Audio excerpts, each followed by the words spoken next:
Chapter 71. Umara closed her mouth and utilized her internal monologue. John. What is this? I don't know. I'm just using my aura. You're reading my thoughts. Something like that. We stared at each other. For me, it wasn't particularly difficult to do what I was doing. I had simply discovered another way to use aura, and it came as if completely natural. But Umara looked like she was struggling to control her thoughts and refrain from speaking aloud to communicate. I could clearly feel her nervousness grow as well. She obviously wasn't used to worrying about controlling her thoughts in case someone read them. I could even feel a bit of resistance from the small amount of psycho within her, not enough to do anything to me, but enough to let me know that she wasn't very comfortable with me inside her mind. When I noticed this, I pulled away and retracted my aura.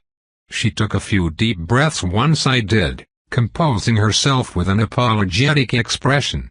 I'm sorry. It's not like I don't trust you. I know. It's fine. I still need to practice too. I smiled at her. Inserting myself into her mind and reading her thoughts was a whole other level of intrusion, or intimacy depending on how you looked at it.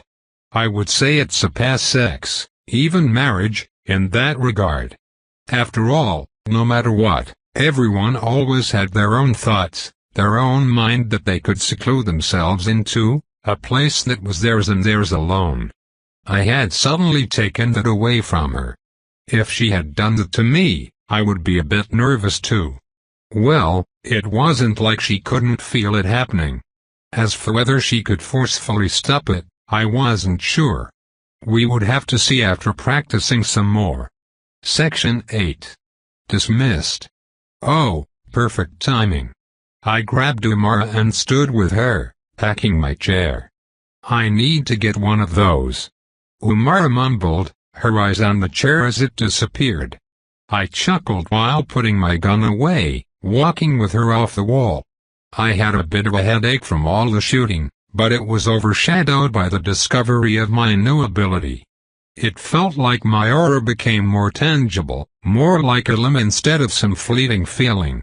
When I reached out to Umara, it was almost like pushing a cloud of my aura toward her and then connecting to her mind by transmitting electrical signals across that cloud, like lightning.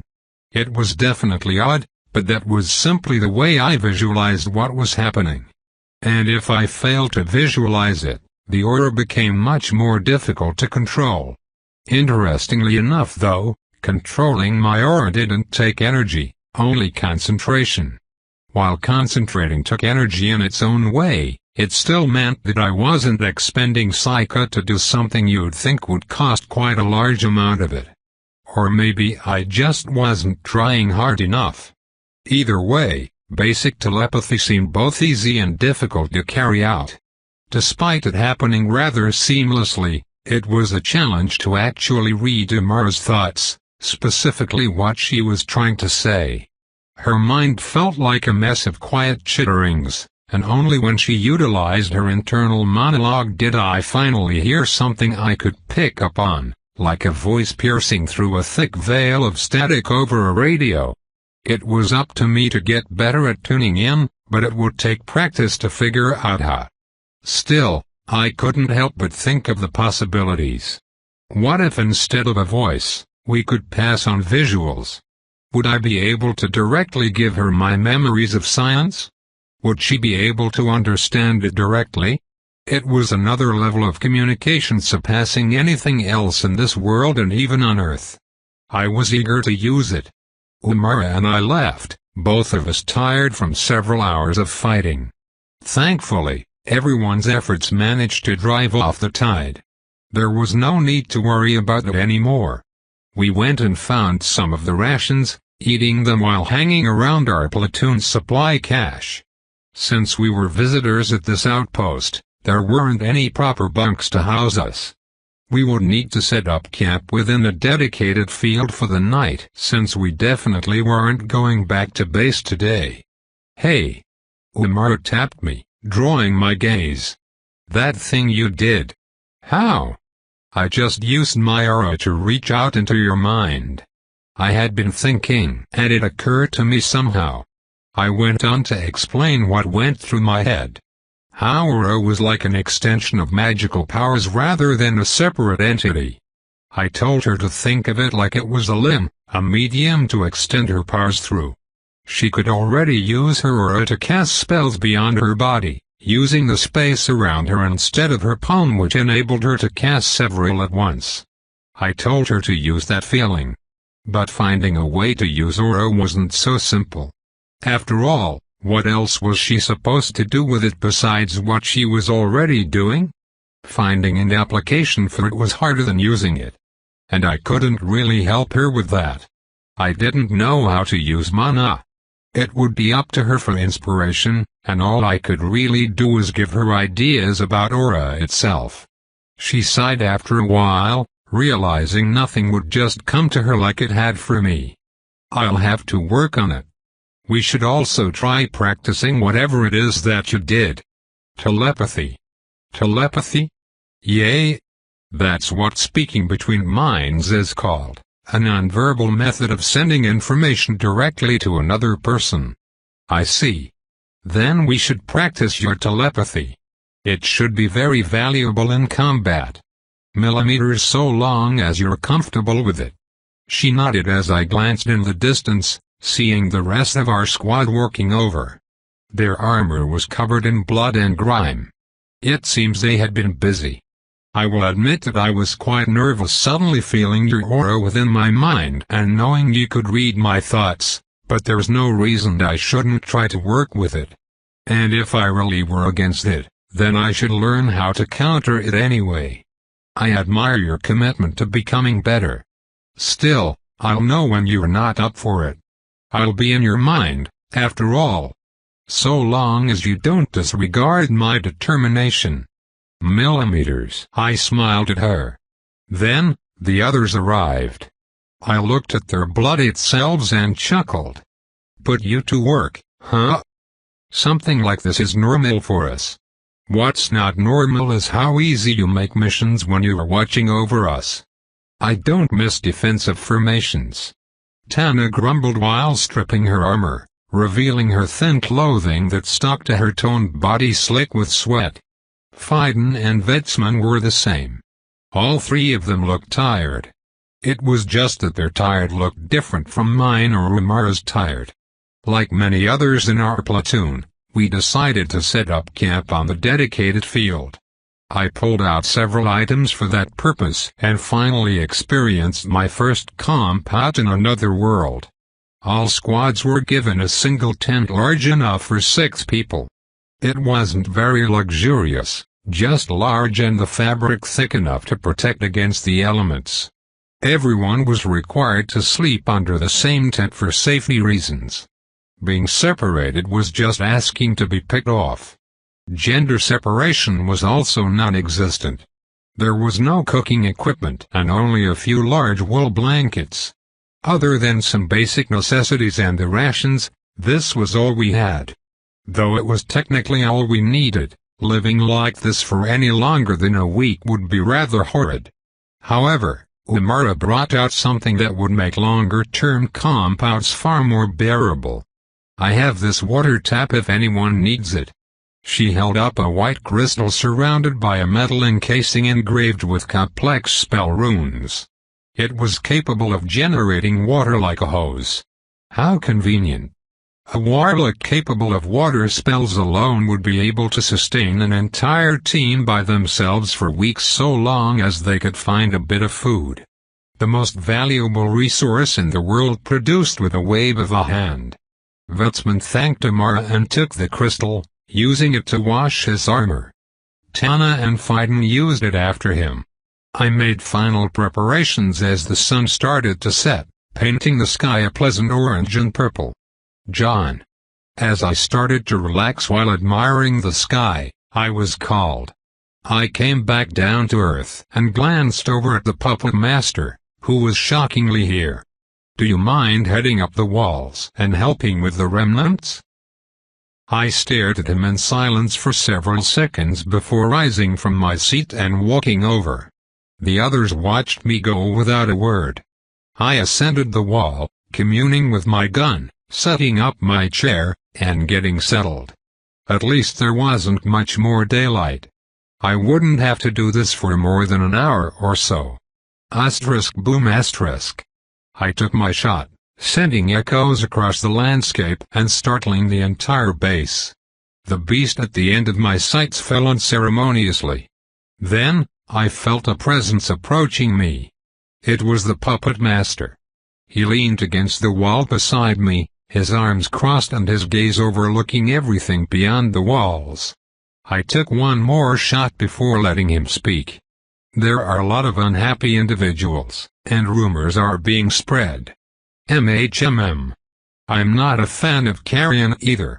He's been in his position for decades and has quite an impressive ego, not something that can be lightly challenged by a new student who bent the rules to get in. You're under Albaraine's tutelage, so I'm not completely worried, but I know you and think some things are better laid out clearly. Asterisk bang asterisk. Another shot, and another beast collapsed. For a 200-yard shot with iron sights, it was pretty good. My gaze remained within the confines of my sights. You're walking on thin ice, kid. I had wanted to talk to you earlier but Carrion kept a close eye on me. A lot of people now want you dead, though they still think you're nothing more than a nuisance who tried to slander their name, a commoner who doesn't know how deep this shit goes. And I suggest you keep it that way. I know you're not naive, so use theirs. And so long as you don't go out of your way to cause trouble, I'll do what I can to make sure they don't force your hand. Asterisk boom asterisk. I took one more shot and lifted my rifle, pulling away from the wall and glancing at the puppet master. I couldn't hide the smile. I appreciate it, Mr. Puppet. Really. So long as you're aware. I'll be damned if I allow you to let this get to your head, but the truth remains that you're incredibly talented. You're easily the most powerful summoner who has ever stepped foot into the Magisterium. If you were a noble, you'd have your path paved with gold and marrying someone like Umara would come with but a word. But you're a commoner, with a head harder than knights yet as intelligent as a summoner should be. So please, don't waste the gifts you've been given. At the very least, wait until you no longer need to. Millimeters, I'll do as you say. Wise. And so long as you're underneath my wing, I'll make sure the rest of the children stay obedient. We just have to get you to the military and the issues of nobility will disappear rather quickly. It'll be no more than 7 months from now. Can you last 7 months? I'll give you my best. I smirked, thinking about how funny this whole situation was. The puppet master grumbled after that. In all my years I've never lost an elite. I will not have the first die by your hand just because he didn't realize he was staring down the barrel of death. Nor will I let your talent be squandered, even if simply for the good of humanity. I doubted I was good enough to affect humanity as a whole. Perhaps Maxwell's advancement path would change the dynamic of the summoner class, but I was still merely the trial run for that. But the thought was nice. It was comforting to know that I had the puppet master to look out for me, a sail to guide me through the rocky waters, diverting the animosity of loathsome noble children. I owed it to him and Umara to try and lay low. Maybe I would have to swallow my pride, but with this reminder on top of Maxwell's, I was becoming more understanding of the fact that these nobles really would end me for even small things. Damn this world and its insane power gaps. What happened to guns being the great equalizer? So much for my ideas of world domination. Chapter 72. 2 days passed at the outpost, the commanders keeping us there just in case there was another follow-up attack. And there was, but it was hardly a threat. A few thousand monsters that were wiped out in half a day. After that, the other Magisterium squad was sent out with a dozen other soldiers to go hunt the commanding entity. Once they came back with its head, we were allowed to go back to base. The day after we did so, packing what little supplies we had left and making the drive back. The next couple days after that were uneventful. All the other squads, elite and regular alike, were sent out on constant missions. Many of them were hunting missions, some of them were reinforcement missions to other outposts. We were allowed to recuperate before getting sent out on regular patrols. Unlike at Calatrop Base, each patrol had 3 vehicles of soldiers. If we were ever ambushed, we would always have a fighting chance unless some freakish enemy suddenly appeared. And during all the downtime we had, I simply worked on what I needed to. Whether that was practicing my shooting, working on my advancement formation, or training my telepathy. Umara was very receptive to my telepathy, willing to train it with me. And at first she had some issues with it. I could tell that she got anxious with the level of interconnectedness, and I decided to break the connection a few times. After all, I was reading her thoughts, and to a certain extent, she couldn't stop me. Her own aura wasn't strong enough to directly counter mine, and she didn't have enough psyche within her mind to block me out forcefully. She had to learn how to compartmentalize her thoughts, how to hide certain things by simply refusing to acknowledge a thought. There were a lot of mind games to play, and, thankfully, I was able to guide her through a lot of it. After all, with my psyche and spark, my mind was freakishly amazing. It simply wasn't the mind of a human anymore.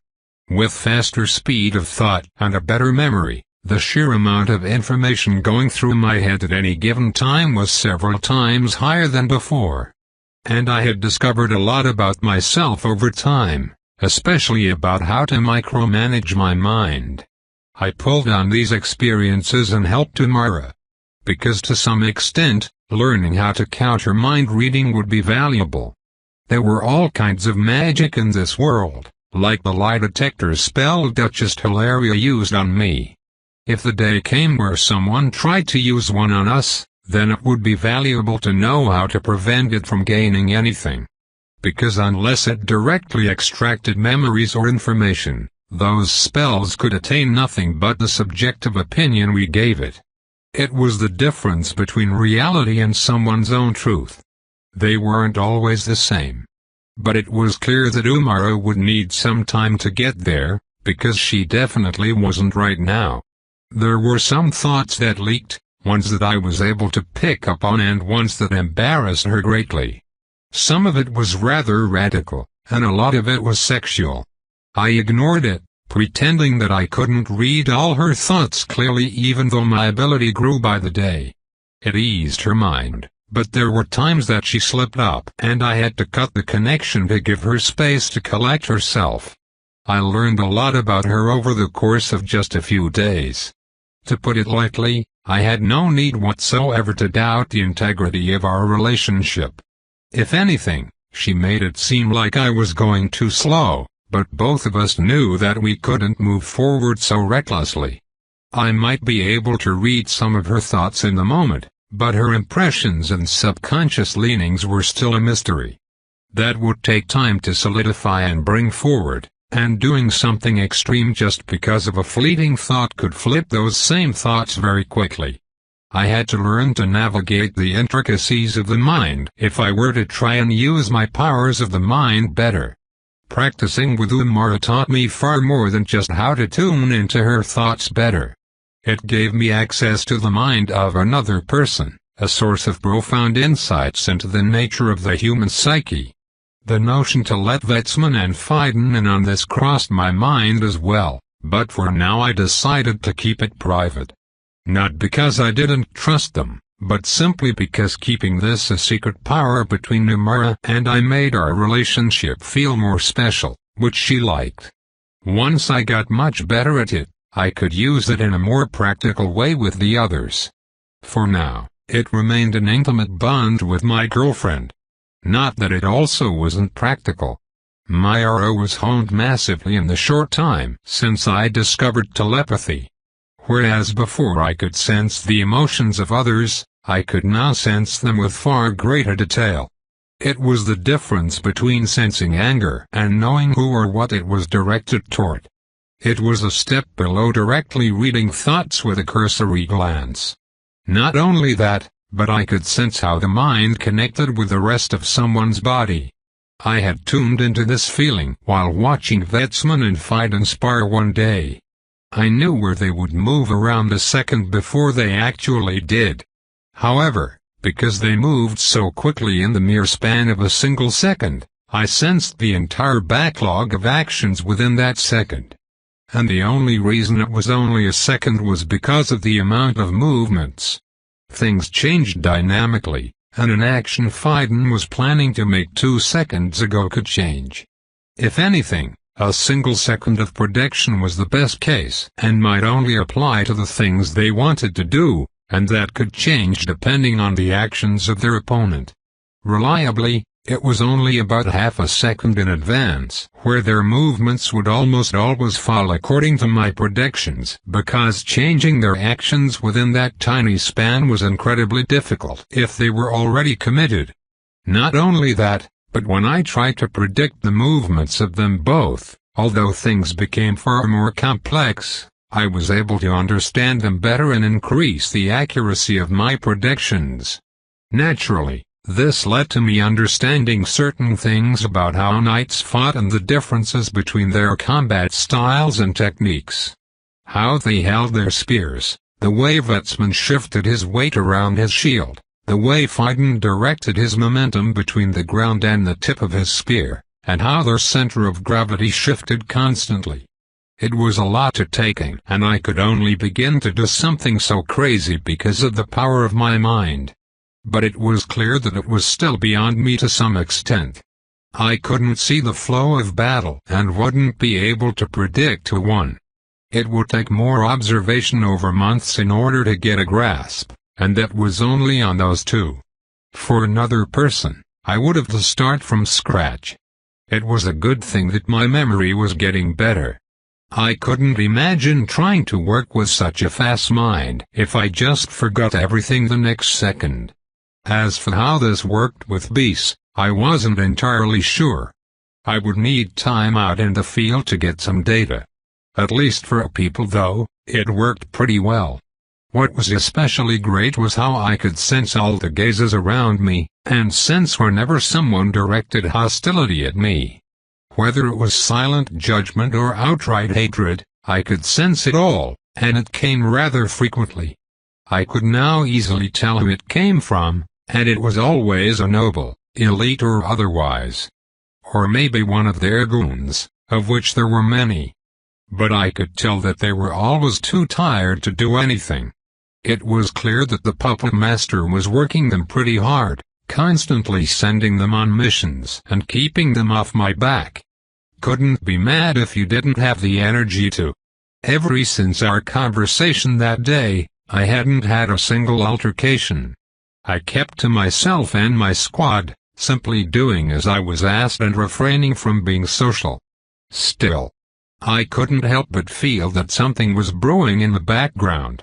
So in order to try and hone in on that feeling, I had to change my thought process and look at things differently. To the rest of the noble class, Umara was an extremely valuable asset to acquire. She was the daughter of Duchess Hilaria, who herself had access to one of the largest markets in the kingdom. Her city was an economic power in and of itself, and as its leader, she wielded massive amounts of money and influence. Marrying her daughter was like snatching a golden ticket. You would gain access to not just the Duchess, but to her markets and her connections. Unless you had nothing, you would gain immeasurably. Even other dukes would feel the prosperity. If it were anyone else below that level, they would be elevated to a whole new level. Even a royal child would gain access to a huge sponsor. And here I was, taking Umara for myself. And I wasn't even in the position to gain much of anything from her. Sure, she had money to spend, but even if I were willing to take advantage of that, The monetary gains couldn't come close to the financial gains of an entire business being given wings by the deep connections her mother held in the palm of her hand. So Umara was being completely wasted on someone like me. In the eyes of nobles, there was very little reason not to get rid of me. They simply had too much to gain. The only reason they weren't killing me outright was likely because of optics. It was clear that Umar liked me a lot, so getting on her bad side would only ruin the chances of other suitors. If I had to guess, they were waiting for our little fling to fade out. Once Umara was no longer interested in messing around with her boy toy, they could kill me without consequence. That would take time. How much time, though, was the big question. The puppet master stated that as soon as I entered the military, my issues with nobility would dissipate. I could only assume that touching the soldiers of the kingdom's military was taboo. So they would have to find other means besides assassinating me, but that would also make it far more difficult for me to die so easily. So then they had 7 months until the time I left the magisterium. Would they kill me within that time? If Umara never looked like she was losing interest in me, then there would still be consequences for killing me. But that still didn't outweigh the benefits. Sooner or later she would get over my death and they would have their way. So at what point would they become desperate? And by then, what measures would they take to kill me?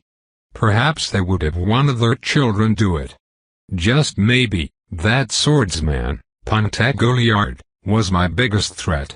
As the strongest elite, son of a duke, and one of Umara's suitors, he had every reason to kill me and enough backing to get away with it. So either I had to be extra wary of his blade, or he would find someone else to kill me and take the fall so he could swoop in later on. There were 7 months left for everyone to get stronger. Maxwell believed I could hit Authority 5 before then. And maybe I would have too, for my own sake. For now, I didn't believe there was any reason to be concerned about those around me. It was still too early. They wanted Umara, or more specifically wanted me gone, but doing anything right now would cost them more than if they just waited. They probably didn't believe Umara was actually serious about me. I was nothing more than a commoner leeching off of her wealth, a parasite trying to bite off more than I could chew. I was scum in their eyes, that much was clear. I had a pretty good grasp on how the topmost echelons lived their lives and viewed those underneath them. Duchess Hilaria was an exception to that. She was turning out to be very wise and open-minded, raising a daughter with good taste and a smart head on her shoulders. But the others weren't like that. I couldn't assume the best until they proved it. So every noble was to be treated as if they looked down on everything and everyone below them. I had to expect the worst. But they also weren't stupid. They had mind-boggling power, but they knew when and how to use it. If I wanted to keep myself safe, I needed to accumulate as much as I could, lay low for as long as possible, but keep an eye on everyone around me. Through the malice of nobles I would be able to gauge when they were reaching their limit. What I would do when the bell tolled would be decided at that time. Chapter 73 I haven't asked in a while. H.M. Duchess Hilaria looked at her husband, curious about his sudden question in bed. Tonight, having finished his work early, he was able to have dinner with the family and go to bed at a reasonable hour. She had been reading a book, but his interruption made her shut it. Umara's boyfriend. You know more about him than I do. You only said that he is at least genuine. I intend to meet him soon, but until then I'd like to know if there has been any news about him. Oh. Well, there was one interesting happening a few weeks ago at the ball. The Duchess went on and described the events surrounding John's suspension. She talked all about John's altercation with the noble children and then his verbal battle with the president. Ikor's eyes widened with every word. He did what? You heard me. It was lucky that he didn't do anything beyond throwing insults. Umar told me later that he could have killed that boy easily if he wanted to. You believe that? That kid is a knight and as far as I know, rather talented. I do. I guess I haven't shown you his record yet, HM. The Duchess raised her aerial, tapping it a few times before sending a message. Ikor opened his own to see the Black Spider repository, specifically the bounty on John's head. Below it was also an investigation report containing all the information the Duchess was able to find on him. His eyes bulged even more, reading what seemed to be a small biography of the kid. A kill count in the triple digits? He's a killer. Don't be so dramatic. He was basically forced and none of the people he killed were innocent. Most are from the trenches. You forget about the human conflicts, distracted by the scourge. At the very least I can tell you he's not a bad person. You seem to stick up for him. Considering he is a commoner, the very act of letting him date our daughter is beyond gracious. I know, which is why I did nothing to protect him from the president's ire. I let both of them take the pressure. If they can't handle it, they have no right being together. Well, it seems he handles himself just fine. Ikor smirked, scrolling through the bounty a bit more before closing it, having seen everything he needed to. He thought in silence for a while, his wife remaining silent beside him as he formulated his thoughts on the matter. The smirk never left his face. What a ballsy kid. Not bad. If he can face the president, he's got enough guts to date our daughter. You approve? The Duchess' eyebrows raised in curiosity, causing her husband to scoff.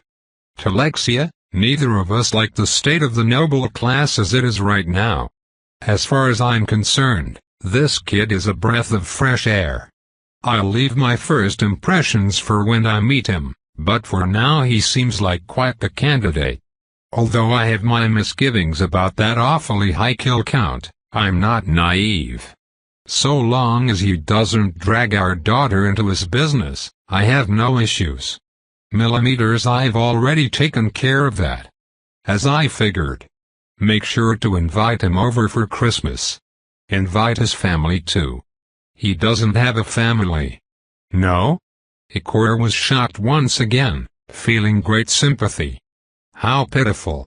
My condolences to this poor child. What happened? I'm not sure. There are no records of his family ever existing. I've never found a record of his own birth either. It's like he appeared out of thin air. And from Umar's vague words about how he'll never see them again, I can only assume they died. Or maybe he came from an outlander settlement. That's a bit of a stretch. If he did, how would he come so far by himself? And why would he leave his family all alone in the first place to make such a treacherous journey?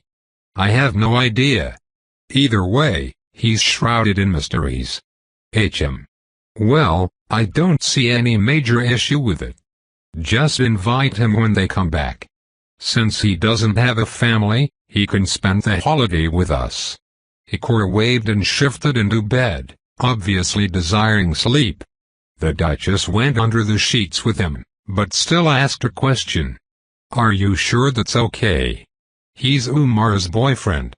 Spending the holiday here as if he were family may be more than the relationship warrants. Some might think that we endorse his candidacy. Have some sympathy, dear. Can't we not set aside petty politics for 3 days? Since when did you become so concerned about the greed and judgments of others? Don't accuse me like that. She sighed and relaxed into her pillow. But you have a point. I'll have Umar give him the invitation. Millimeters, Ikor grunted, closing his eyes and falling into a snooze within mere seconds. The Duchess chuckled, admiring her husband for a while before cuddling against his body and going to sleep with his warmth. I wonder what this hunting mission is about. Who knows? But we only have 4 days left, so let's not end this with injuries like last time, okay? Umar tilted back her head and looked up at me. The cramped bed meant she had to lay against my chest, her body between my legs with little room to move. I sat against the wall at the head of the bed, looking down at her serious face with a smile. I'll be fine. This time I'm completely covered. Even if we encountered that gorilla again, I would be able to kill it by myself. I believe it. But it's not always the strong ones we have to worry about. I know. Everything is strong against me. But I've got too many tools that help keep me safe, including the support of my squad. If I get hurt despite so much being in my favor, then either we'd be screwed regardless or I'm just that much of a dumbass. Well, I'll admit that you're at least kind of smart. Just a little. She turned and pushed herself against me, making me grin. Just a little. A teeny, tiny bit. A numerically infinitesimal amount. You and your weird words. She smiled before kissing me. We ended up staying like that for a few minutes. But then, both of us heard the door click. John, slam asterisk.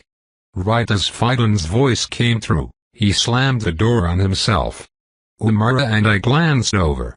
I suppose he wasn't expecting to see Umara straddling me in his own room. I chuckled and spoke. Come on in. Are you sure?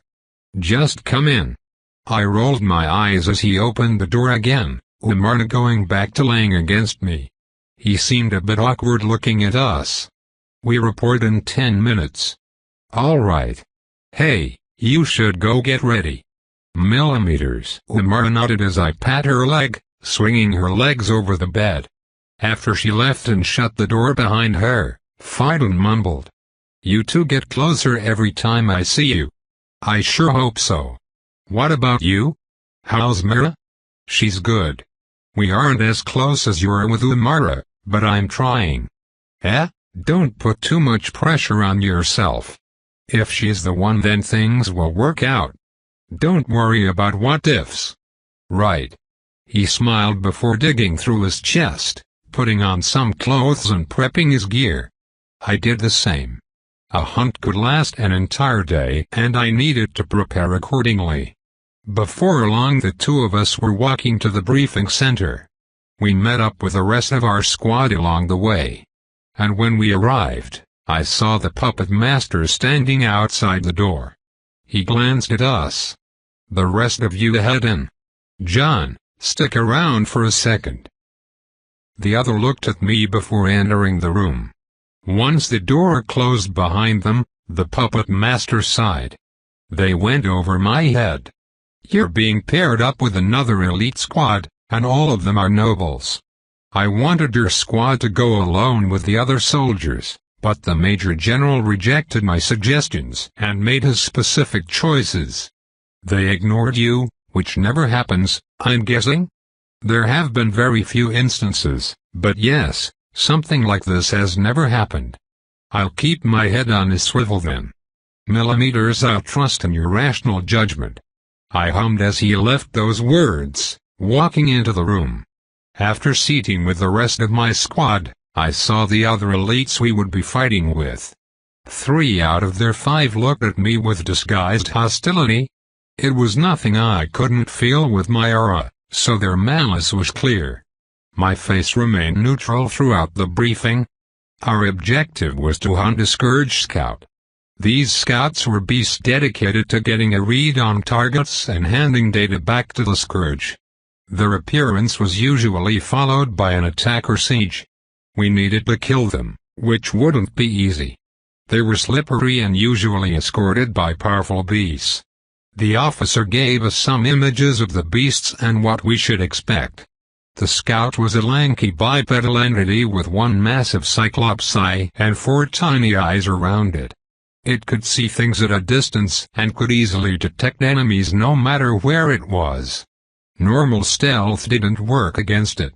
Its observational abilities were top-notch. But it had little to no offensive power. Its scarily long fingers were similar to a monkey's, allowing it to swing between trees. And when it ran, its short legs combined with the sweeping range of its arms made it surprisingly fast even on flat terrain. It was a creepy son of a bitch, but otherwise didn't pose much of a threat. Its escorts would always protect it, but that was expected. Get rid of them and it was a chicken on a chopping block. However, there were varying levels of these scouts. High-level ones, while not holding greater offensive power, were much more sly, intelligent, and had a few tricks up their sleeves. The different levels could be determined by the amount of little eyes around their singular large eye. Each little eye denominated its authority. The higher the authority, the stronger the escorts. And apparently, anything with strictly a single eye was to be avoided at all costs. If we saw a scout like that, running for our lives was the goal. Bang. Suddenly, the door to the briefing room was thrown open, everyone turning to the officer who came panting. "Sir. We just got a report of the scout's location from Patrol 3. If we want to strike, now is the time." "Good. Everyone gear up. Straight to the gates. Go." Everyone jumped from their seats, the briefing coming to a premature close.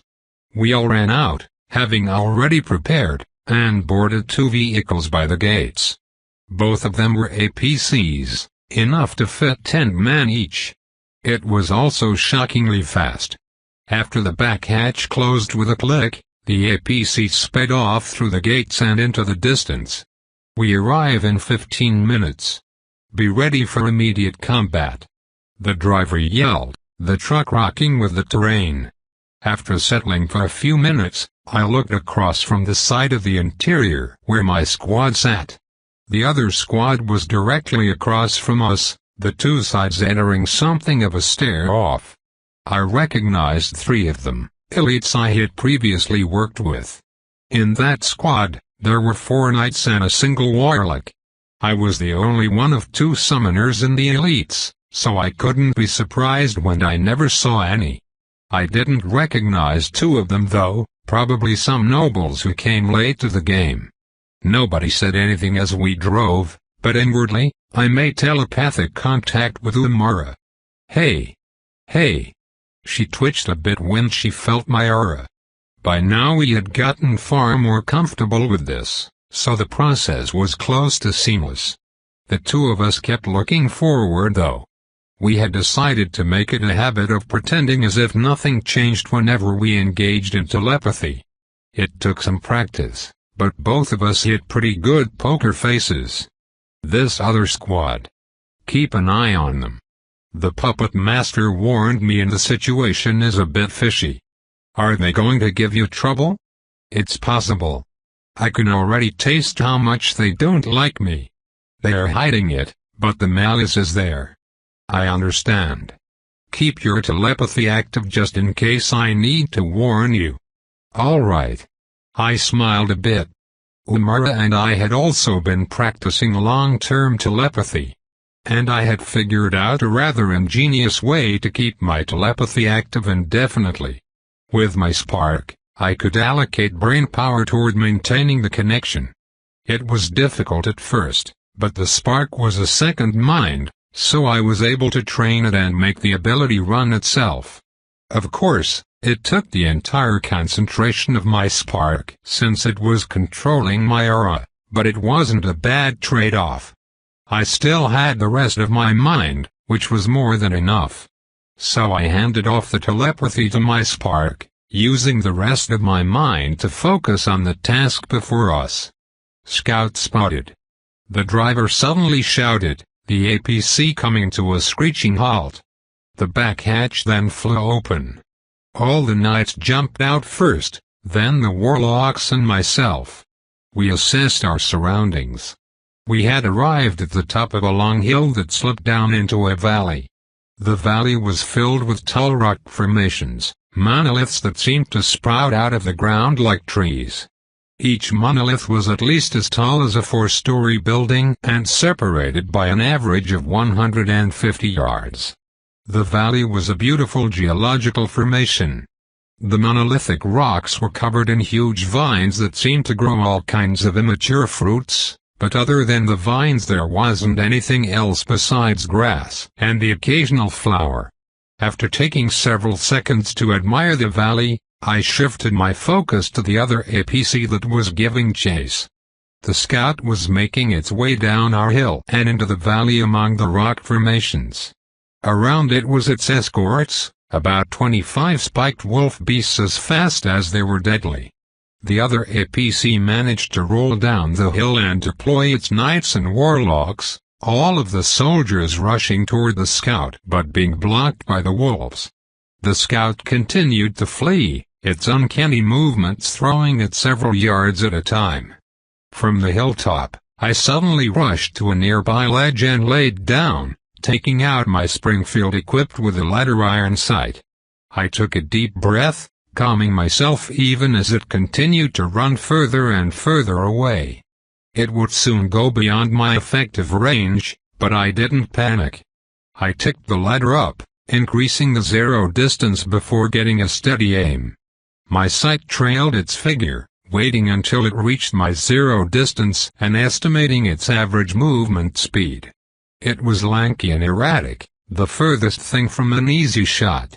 The only thing harder than this was picking off a flying bird. But the intuition of a human was a rather amazing thing. We understood the world around us inherently. It was necessary for survival. So despite needing to make several adjustments as the scout ran across varying levels of terrain, shifting up and down as it ran across the occasional boulder, I still managed to find a sweet spot. And I fired. Asterisk boom asterisk. The rifle exploded, the recoil pushing into my shoulder but my body remaining still as if it never even moved. And I watched as blood flew, the bullet tearing the scout's arm off. I smirked as Umar got behind me. Holy shit. That was an amazing shot. I agree. I chuckled.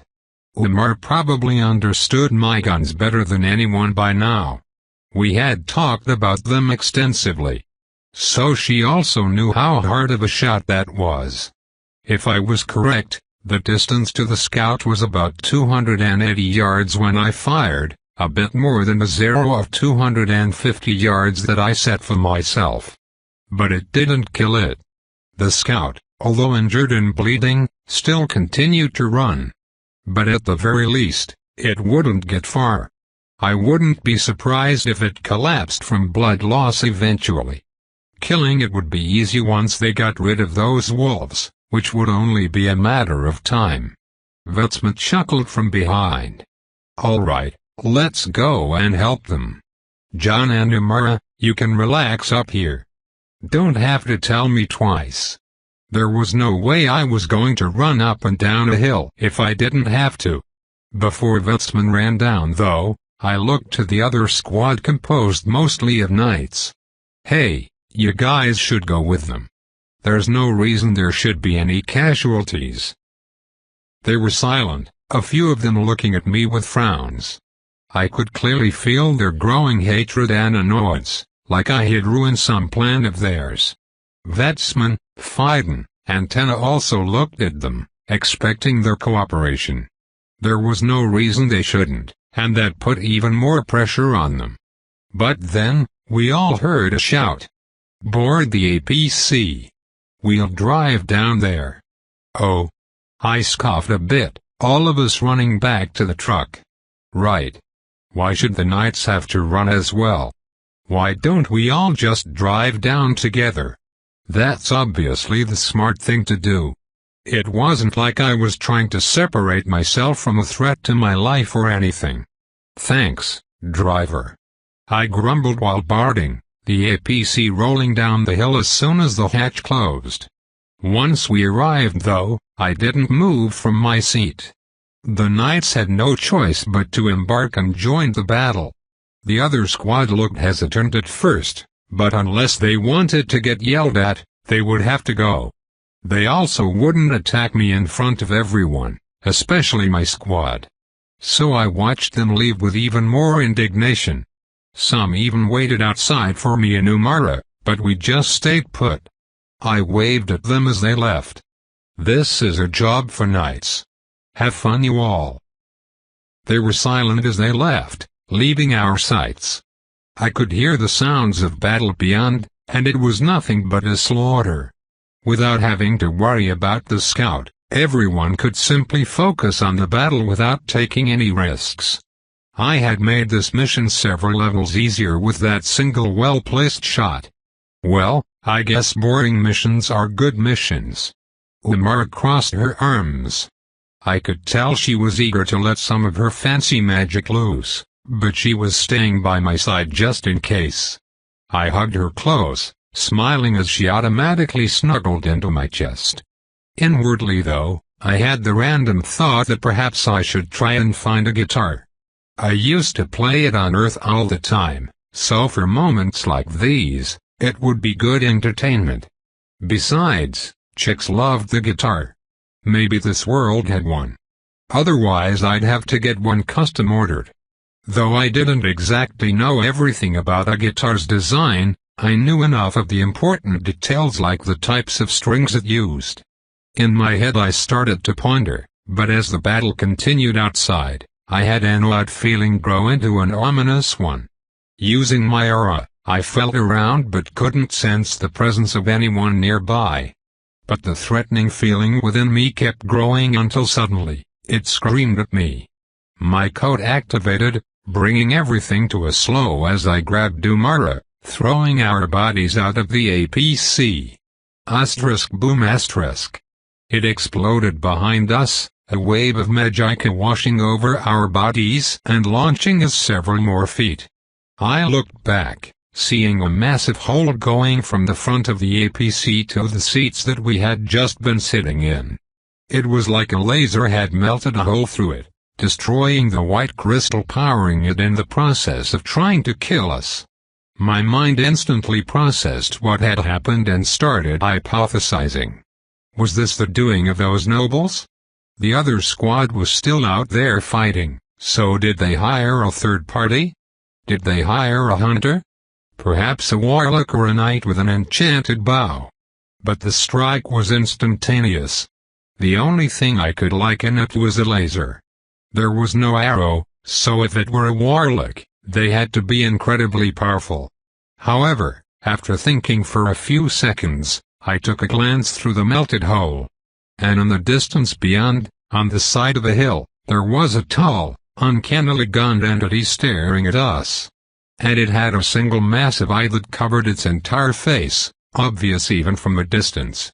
My hair stood on end, a single word running through my mind, something reiterated during our briefing several times. Run.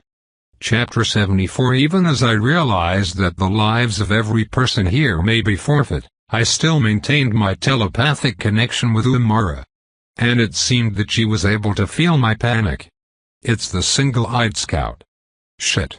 I could sense Umara's initial panic turned to dread. At the same time, I suddenly saw a twinkle from the direction of the scout.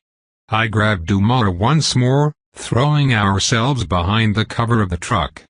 *ZZT*. The laser shot right past us, burning a hole where we were not even a second ago. After that, there were several shouts. "That's an A-37. Everyone retreat now. Scatter to the hills. Fuck. Run." All the knights started to sprint. The fastest ones were already halfway up the hill before anyone else could even get to the base. At the same time, I tapped my aerial, pulling up the puppet master's profile. But when I dialed in, the call never went through. Fuck. John. Umara. Right here. I yelled in response, subsequently hearing a thud as Fiden, Vetsman, and Tana all landed near us, taking cover behind the truck. With a thought I grabbed Fiden, pulling him in. "You grab Umara. We need to run to cover. This thing's attacks land instantly, so you can't expose yourself for too long. There's a forest nearby, so head to it." "Got it. Vetsman. I'm with you. Tana, I have a mission for you." I grabbed her next, bringing her close. "My aerial isn't working, and we need to contact the base. Do you remember the way back?" "Why, yes." "Good. I need you to get there as fast as possible. Deliver the message, and get us a rescue team. Can you do that?" "Yes." She looked hesitant, perhaps not wanting to leave us behind. But I had to at least guarantee that, so long as we survived long enough, we would get rescued. Without getting the message over, we might not survive unless we made it back to base ourselves. And I didn't think we would be able to outrun that scout so simply. After all, who said the other scout wouldn't have escorts? If the escorts were on the same level, I couldn't help but think we were fucked either way. But we had to try. After nodding to Tana, I looked at everyone else. Attract the attention of anything looking at us. Tana, you focus on getting out first. Use people as bait if you have to. Just get to the base. Ready? Yes. All right. Go. I yelled, and everyone shot out from behind the truck. Fiden, the fastest, grabbed Imara and held her against his body while dashing like a bolt of lightning. Vetsman grabbed me as well, bounding with obscene strength to ascend the hill. He wasn't as fast as Fiden, but that was exactly why I had him carry me instead. And as he seemed to fly through the air, every impact with the ground causing me to grunt in pain, I managed to peek over and get a look at what we were dealing with. The other APC, which some people had tried to start and run off with, was rapidly decommissioned with a laser. After that, several beasts emerged and tore it open. These beasts were much bigger than the other wolves. They were clearly of canine origin, but instead of being as large as a wolf, they were as large as a bear. They weren't as fast due to that, but they seemed impossible to kill with their fur that looked like metal bristles. And their ferocious look was by no means an exaggeration of their abilities as they tore the APC apart like it was plastic. As for the scout, it was undoubtedly the fastest of the group. It was able to charge up and down the mountain with ease, firing its laser at any escaping soldiers. And what I saw clearly painted the difference between an A-35 soldier and an A-35 elite from the Magisterium. The student knights all scattered in different directions, their legs carrying them with uncanny agility. Whenever the scout tried to fire at them, they were always able to dodge. They didn't have to even take a glance back. They simply kept running, and because of that, they were the first to evacuate the immediate range of the beasts. The soldiers, while strong, weren't as amazing as the students. They didn't match them in strength, agility, or stamina. There were only 2 soldiers who were able to make decisions fast enough to escape immediate death and keep up, and those 2 were A-36. This hunt wasn't supposed to surpass a certain level, and it was nearby the base as well. Anything as strong as the A-37 scout wasn't supposed to appear, especially not this close. Even then, an A-37 warlock was still assigned to our detachment as our leader. However, he alone couldn't handle all those beasts, let alone save us in the process. He had already ascended the hill, launching out various spells to try and suppress the scout. But it was clear that the laser was a great threat to him as he always hunkered down whenever he attracted its attention. Soon, everyone who wasn't killed in the first several seconds was able to ascend the hill. And in the distance, there was a dense forest. Everyone made a beeline for it, having the same idea as me. More coverage meant that we would be able to prolong our lives. Fiden and Vetsman didn't need to be told anything, dashing off as soon as they saw the forest. As for Tana, she was already well ahead of us. Although she couldn't compare to Fiden's sheer speed, she had more stamina and could cross a longer distance faster than anyone on the team. It was exactly why she was our scout. She didn't even bother with the forest, diverging in another direction and disappearing over some hills. A few lasers were fired her way in the process, but she was able to dodge them all. Her aura definitely wasn't lacking. Once I lost sight of her, I turned back to the scout. It continued to try and kill soldiers and students, and it managed to get a few of the soldiers while they ran to the forest. By now, 8 of the initial 12 soldiers had perished, only the best of them surviving. And none of the elites had died.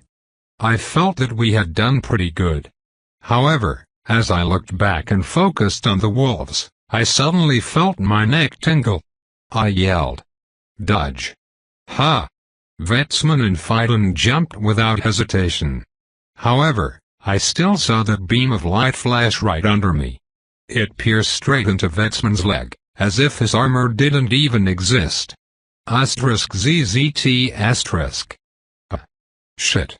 We went tumbling through the tree line, but the big man kept his hold on me and jumped right back up despite the injury. "Keep going," he yelled, pushing through with even greater strength as we disappeared into the trees.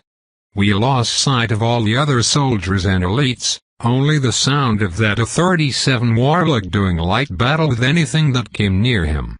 We slowed down considerably, having to dodge all the plant life, but after a while of running, we got to a point where I no longer felt threatened. That's when I announced, "Hey! We're good. Stop here." "Ugh." Vetsman grunted as we came to a stop, putting me down before going to the floor. His breathing was labored and his face scrunched in agony. "Let me see." I jumped around and took a look, seeing how the armor had basically melted to his skin around the entry wound. The hole wasn't large and didn't go all the way through, but it was still deep and couldn't completely seal itself up. Under normal circumstances I would tie off the leg so it would stop bleeding, but the wound had been mostly cauterized by the attack anyway. Plus, Vetsman was a knight. Certain medical practices simply wouldn't work on someone like him. Still, I looked inside the wound to assess the damage. And I saw a little bit of white, an indication of the bone. It grazed the femur, but only slightly. The only real damage is to the muscles. "Do you have recovery pills?" "Yay." He nodded, waving his hand and taking one out. Mine weren't potent enough to do much for him. It was good that he came prepared. I did something though. I took out my foaming device, locking a canister into place before spraying it into the wound. I filled it completely, letting it foam up and seal it. It had some numbing properties and would at least prevent anything undesirable like bleeding, or infection if it was even possible for someone like him. Alright. That'll prevent bleeding even while moving. It'll hurt, but it's still functional. You can push through it, because I sure as hell can't carry you. Huh? Yay? He let out a shuddering chuckle, beginning to calm down as the wound stabilized. After that, I looked up, scanning the forest around me. *woo. The call of a wolf echoed, likely indicating that it had found some unfortunate prey. We had to avoid that if we wanted to live. I let out a long breath. I don't know how long it will take for help to come. We need to keep making distance though. Scouts are meant to find people regardless of the terrain. This forest won't help us that much. Besides, I have a feeling it was particularly interested in us. I noticed that. Umara suddenly chimed in. Of all the people it could have targeted out in the open, it had to choose us, who were inside the APC. It shot at us again afterward. I have a feeling it deliberately targeted the white crystal inside the APC first, since its shot wasn't actually directly toward us. But the second time, it was definitely going for us. I don't know why, but we have to assume the worst. We can't let it find us, or things will become much more difficult. Let's go then. Vetsman grabbed a nearby rock, pushing himself up. I stood with him, looking in the direction opposite from where we came. And we started walking. I focused on my aura as we did so, keeping track of anything negative that I felt. We likely wouldn't be able to see our enemy if it started to come close, so I was now acting as a living threat detector. Unfortunately, We didn't even pass 10 minutes before I suddenly felt my spine shudder, turning around. Dodge. Shit. Everyone jumped as my coat suddenly activated, dilating time. With a glance, I saw the scout about 50 yards away, looking right at me. I used all my strength to move behind cover, but it wasn't fast enough. I couldn't move faster than light. And I watched as its eye flashed, a laser suddenly appearing and shooting straight for the center of my chest. It hit my coat, and for a second, I felt out of dread and desperation. But it faded just as quickly when I saw smoke rise from the leather, feeling no pain in my chest. Huh? John. I heard Amara scream as my momentum threw me to the side behind a rock. I almost couldn't process it for a second, but my coat had in fact eaten that shot like it was a laser pointer on a keychain. Huh? Hey, huh? I couldn't hold back the laugh, feeling inexplicable. A coat that could block the laser attack from an A-37 Scout that could pierce through Vetsman's armor. Maxwell, you son of a bitch. How far into your debt was I? Several thoughts and emotions ran through my mind all at once, but none of it could compare to the overwhelming confidence that had appeared because of this piece of clothing. So with a thought, I jumped out from behind cover and found the scout. And without a word I sprinted toward it, weaving between the trees, and reaching it in mere seconds. In my hand appeared a grenade. When I was only 10 yards away from it, I pulled the pin, loosening my fingers and letting the trigger fly off with a cling as a large chunk of my psycho was stripped away. I held it for 2 seconds before tossing it toward the scout and dipping behind a nearby tree. Asterisk bang asterisk. Asterisk scree asterisk. The scout screamed, not dead, but injured. After that I grabbed the trench gun and flew out from behind the tree. I found the scout, still stumbling from the impact of the grenade but still getting ready to escape. However, with a bit of time dilation, I was able to aim right at its leg and pull the trigger. Asterisk boom asterisk. Asterisk scare. Asterisk. Asterisk boom asterisk. After I blew off its long leg I targeted its torso and arms. It stumbled to the floor while trying to defend itself, but my shotgun only blew off chunks of its flesh in the process. Then I saw its eye flash. I reflexively turned my head right before the beam appeared, letting it singe my coat instead of my face. I felt warmth as it lasered me for several seconds in desperation. But once the light disappeared and I appeared unscathed, I went right back to shooting it. I let off 6 rounds in quick succession, the slam fire working its magic as 2 more of its limbs flew off.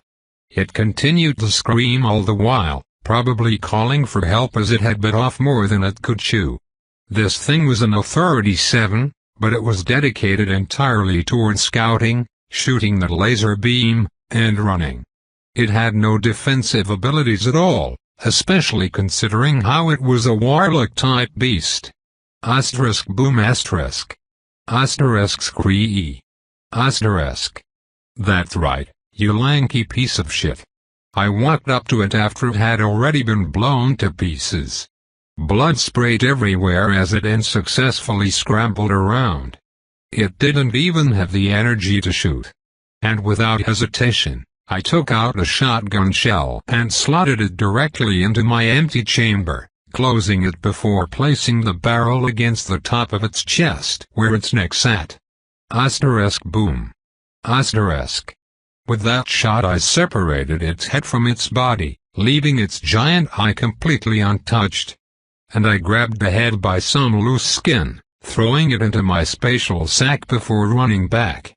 I appeared covered in blood, but didn't give my squad any time for questions before yelling, "Let's go.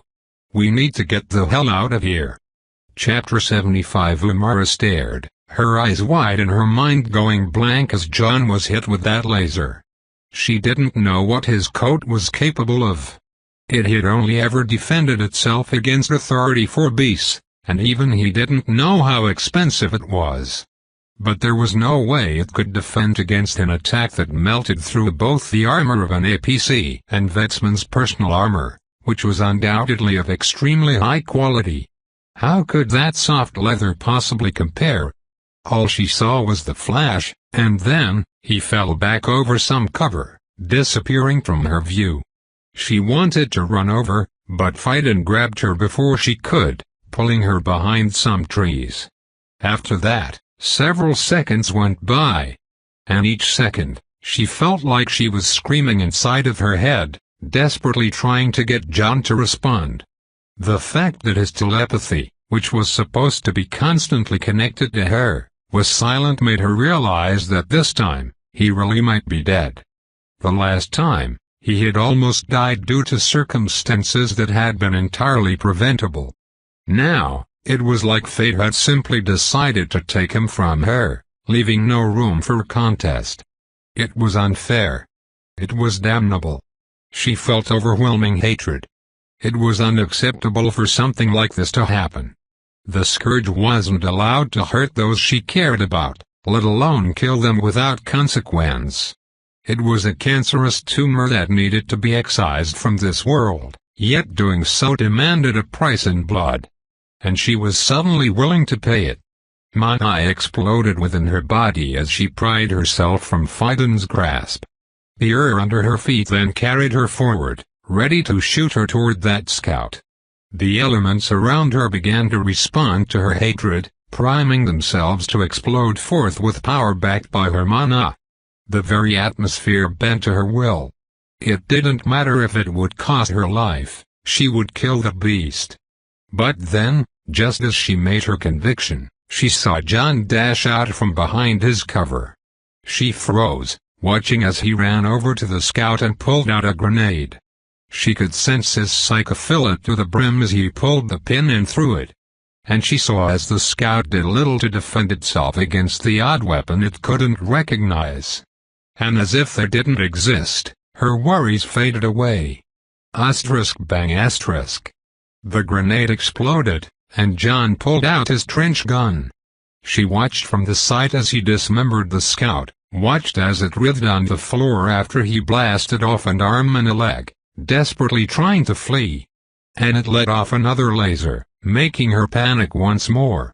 Yet John did nothing to dodge it, simply letting it hit him. And the laser landed on his coat for several seconds, the beast screaming in anger, yet not damaging even a single hair on his body. He was completely immune to its attacks. After that, she simply stood there as he killed it and took its head as a trophy. How simple.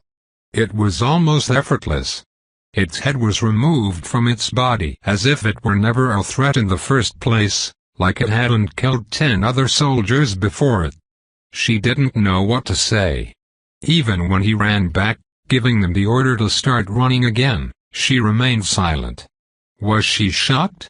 Was she relieved? Was she scared? The emotions within her rampaged.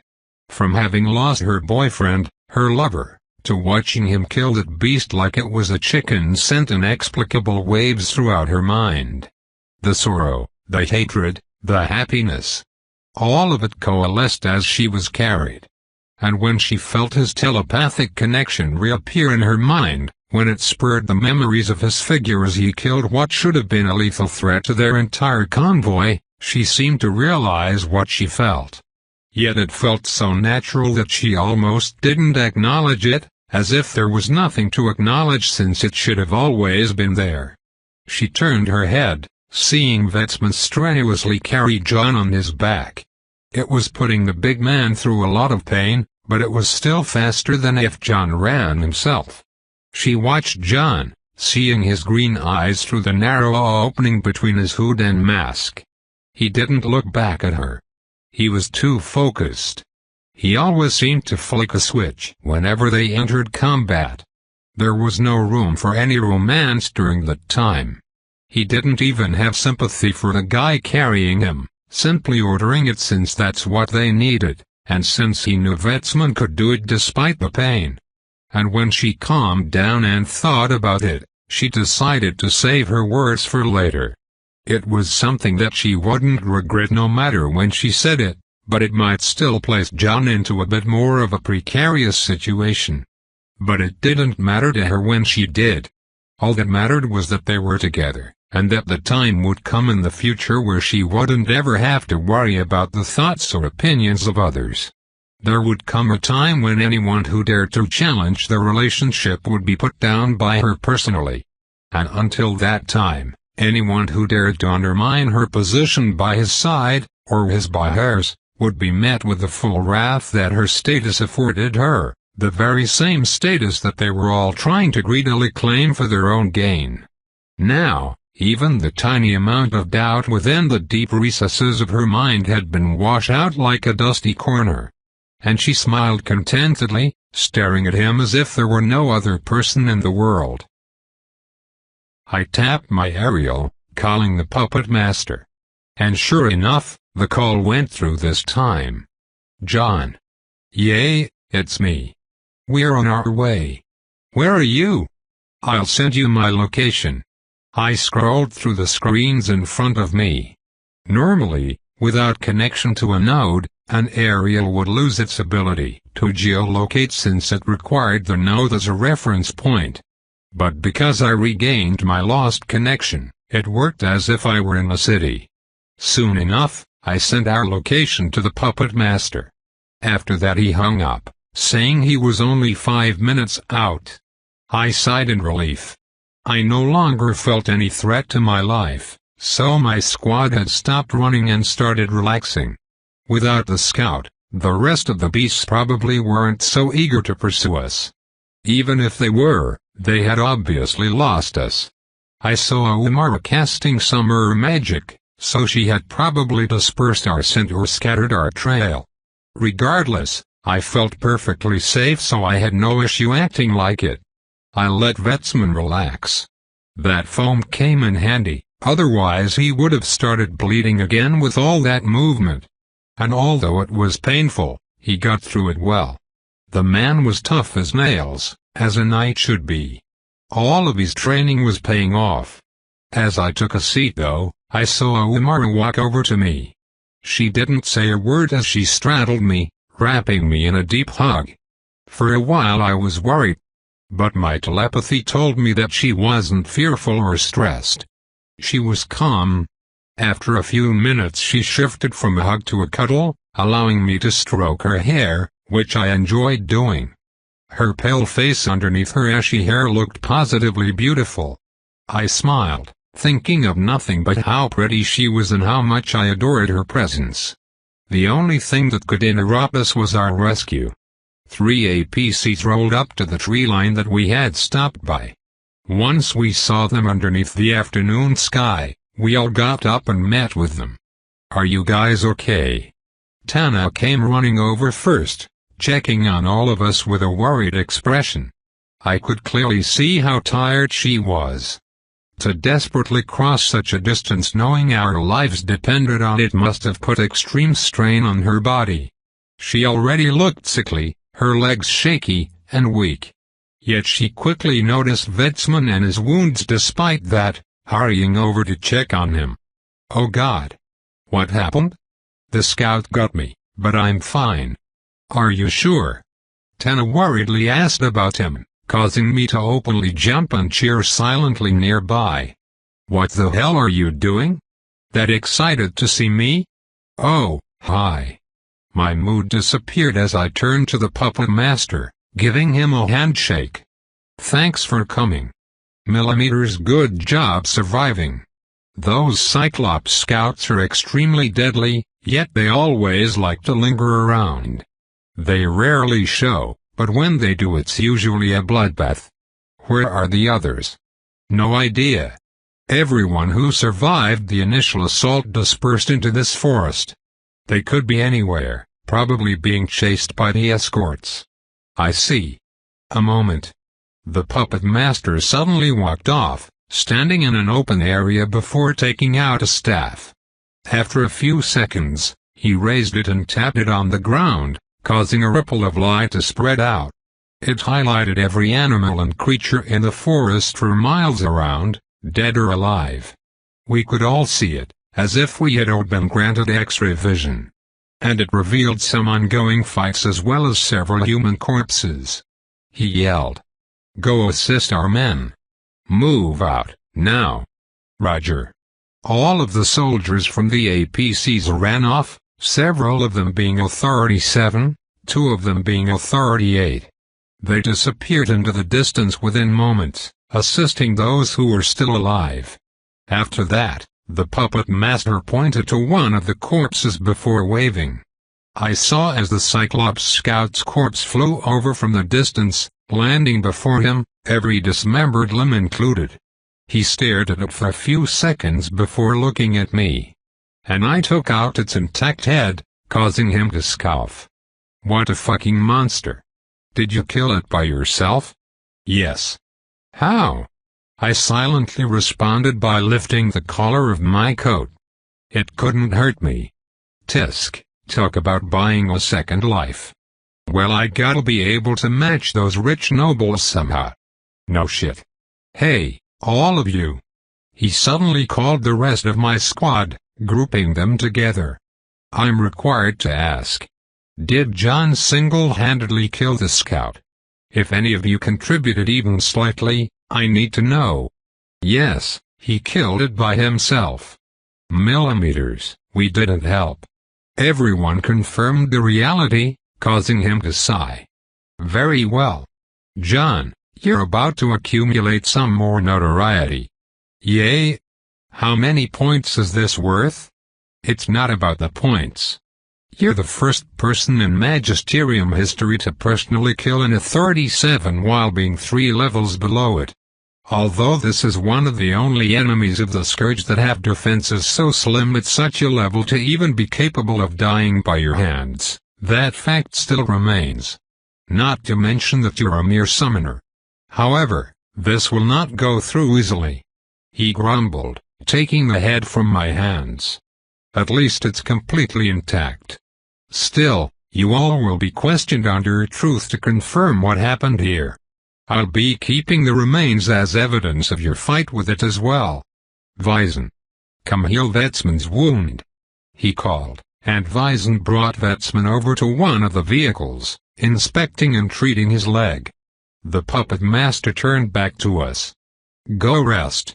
You won't have any more missions for the rest of your time here. Once we find everyone, we'll bring you back to base." "All right." We all walked off, gathering around one of the APCs. Fight and pat my back. "Congratulations. And thank you." "There's no reason to thank me." "Don't be so humble. That thing might have been the death of us if you hadn't handled it. Even I was scared for a bit." He mumbled, causing me to nod. I had been scared too. Faced with something that could so easily kill us, that had so easily killed several soldiers, I was afraid for both myself and my squad. I had ignored that fear as soon as we started running, but it was still there. If anything, the fear fueled my focus and determination. And as soon as I discovered that I could fight that thing, I did so without hesitation. If I didn't, we would still be on the run, and we couldn't have done that for too much longer. Vetsman had been reaching his limits and there were wolves that none of us could kill on the way. The fact that I could kill it was a miracle, one that I had capitalized on perfectly. Still, I didn't necessarily face it because I hated the Scourge and wanted to kill them. I faced it because the fear of being overwhelmed after running ourselves down to our limits was scarier than the fear of fighting the core of the threat head-on when I had the advantage. Not to mention how all of this was only possible because my life had been paid for and secured by Maxwell back when he gave me this coat. He bought me a second life, as the puppet master stated. I was grateful, but also painfully aware of my own mortality and how a beast just a few levels above me could so easily kill me. And it would take power far above even that beast's in order to secure my life against those kinds of surprises. The leather of my coat came from a beast that could easily defend against the attack of an Authority 7. I truly wondered what kind of monstrous creature Maxwell used to make this thing, and how much it cost to make this coat. Millions? Tens of millions? Either way, I owed him far more than I could ever repay. Umar continued to cling to me as we waited for the survivors. In the process of the rescue, several of those beastly wolves were killed and brought back. And after about an hour, the casualties had been counted. All elites from the Magisterium survived. And of the 13 soldiers who left, only 3 survived. It was unfortunate, but the stark difference was apparent. There was a reason Magisterium students demanded respect even when they left and entered the military. This was the reason why. They surpassed those of a similar level, especially the elites. Only the A-37 and 2 A-36 soldiers had survived. Every one other soldier, 10 A-35 single-quote-s, had been killed. And most of them had been killed in the initial attack or while running into the forest. Everyone was solemn as all the recoverable corpses were loaded.